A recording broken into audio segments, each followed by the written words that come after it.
generation born today could realize about $260 trillion more in economic output in OECD countries if we were able to succeed what the best performing education systems like Finland show is possible to achieve.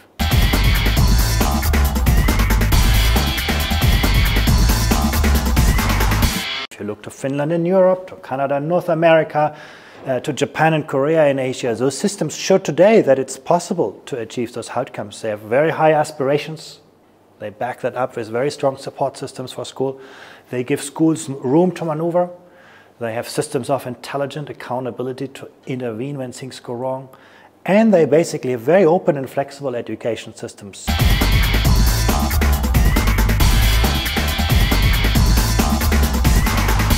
Poland launched a massive reform of its education systems in 1999 by changing the structure of its education system, by changing the incentive systems, by putting more effort, more resources into teachers and teaching and learning.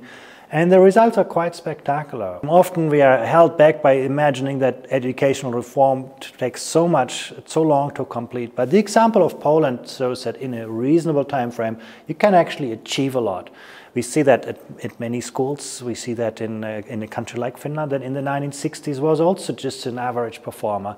I think the world can learn that success is possible in reasonable periods of time. If we don't know how successful we are with individual students, with schools and education systems, it's going to be very hard to get things right. I mean, one of the remarkable outcomes in Europe is the enormous dispersion of results. Some countries, some schools, very successful, others not. How do you get the teacher in one classroom to learn from the teacher in the neighboring classroom? How do you get a school to improve, to learn from the success of the neighboring school? How do you get systems to improve? It's not necessarily about naming and shaming, but it is about making results transparent.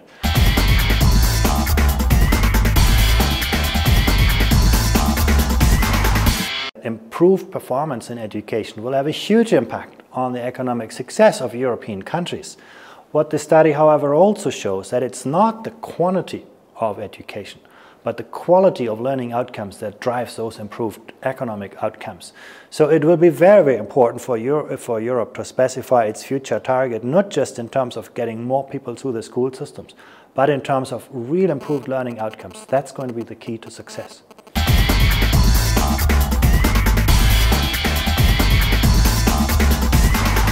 It's about new ways of thinking. It's about creativity, innovation, and problem solving, critical thinking. It's about new ways of working, collaboration, interpersonal skills.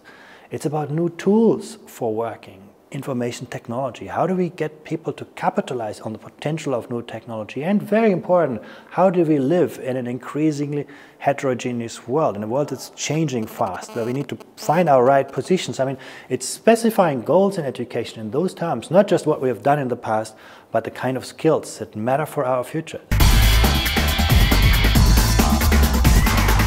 Wealth creation will be a very, very important dimension unless we can actually demonstrate the link between education and economic outcomes.